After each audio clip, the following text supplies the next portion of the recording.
The Bible is not believed to be the verbatim word of God, and this fact is now accepted by the vast majority of modern educated Christians today.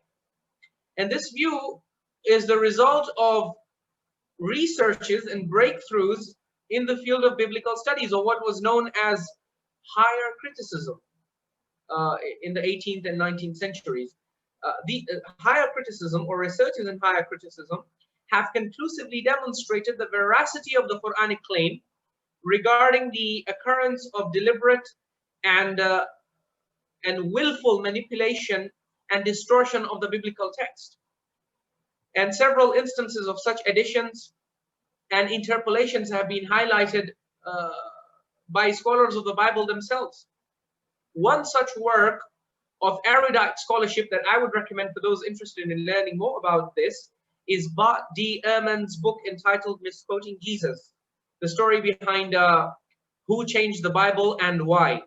This is a very good book. I would recommend those of you who are interested in this to read it. The author of this work is one of the leading authorities of our time in New Testament studies. And in this book, he highlights many of the mistakes and errors that were made by copyists who transmitted the text of the Bible.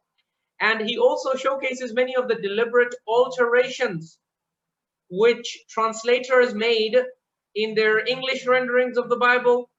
And in other books and writings of his, he also shows us the stuff that got added into the text of the Bible with the passage of time. So it is clear in light of all of this that the Bible is not a reliable book.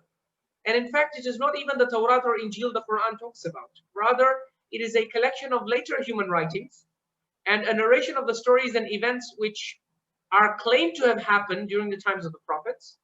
In this sense, it can only be compared to our Hadith literature in that it is full of fabricated reports and narrations, but it also contains some truthful statements which capture aspects and fragments of the original revelation of God.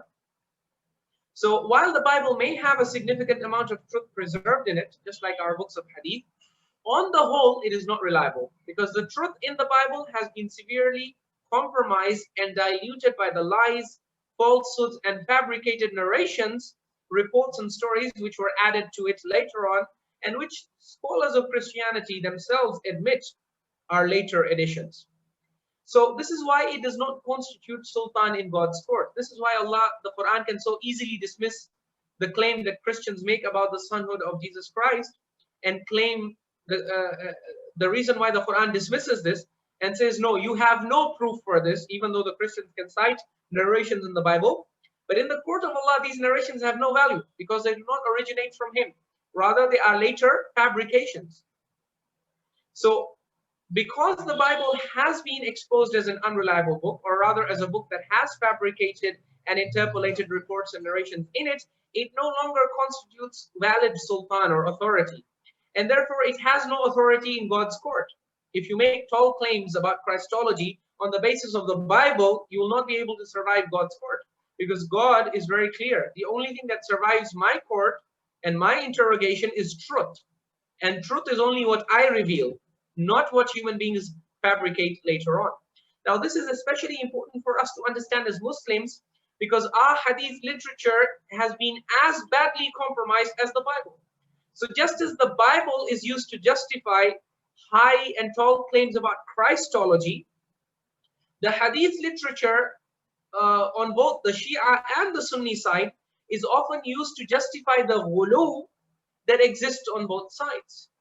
And this is why all of that Hadith literature that is brought has to be examined in light of the Quran, because the Quran is the only uncorrupted book that we have. The rest, everything got badly corrupted. To explain to you the magnitude of these corruptions, we need a whole series of different lectures, inshallah, which we might deliver in the future. But for right now, what you need to know is that our Hadith literature also has been compromised, just as the Bible was compromised. So just as there is a lot of support for the Christian Ghuluww in the distorted Christian Bible, particularly the New Testament, you will also encounter a lot of support for Shia Ghuluww in the Shia books of Hadith. But all that Shia Ghuluww is based on narrations which have well-known manufacturers of hadith and ghulat in their chains. And this has been acknowledged by the top scholars of Ilm Rijal from among the Shias. So that's the interesting thing. Allah's hujjah is complete against everyone. Tomorrow, a Christian does not have any argument in God's court because the fabrications that he is relying on in order to justify his ghuluw have been exposed by his own scholars, not just by the Quran or by Muslim scholars. In the same way, the ghuluw that today people are relying on, the fabrications of the ghulat, the narrations and ahadith in our books of hadith, which are being relied upon to construct this high imamology, those ahadith, if you study their chains and you study the scholarly writings about those ahadith, you will encounter the fact that they have also been exposed as fabrications by our own top scholars of Ilm Rijal. So that's an interesting parallel. But despite all these researches on both sides, the ulama of Ahlul Kitab have exposed the fabrications on their sides. It's very clear. You read the writings of Bart Ehrman, he mentions very clearly how in the time of Isa alayhi salam, and in the early period, there is no concept of Trinity. And if you were to interview the disciples of Jesus, according to these top scholars of Christianity, and ask them about the Trinity, they would be like, what is the Trinity? We do not know of anything called the Trinity. You'll say, well, it's mentioned in the Bible. So no. The biblical texts that they are using to prove this, they are proven interpolations. They're later additions. The same thing on our side. All these, what Ayatollah Mamqani, his statement in the first lecture that I quoted before you, is saying majority of the beliefs that the Shia have today about imamology, they are ghuluw. They were considered ghuluw in the past. Yes, today they are accepted because we are relying on narrations that were discredited by the scholars of the past. But we have taken the narrations and we have ignored the scholarly researches about those narrations.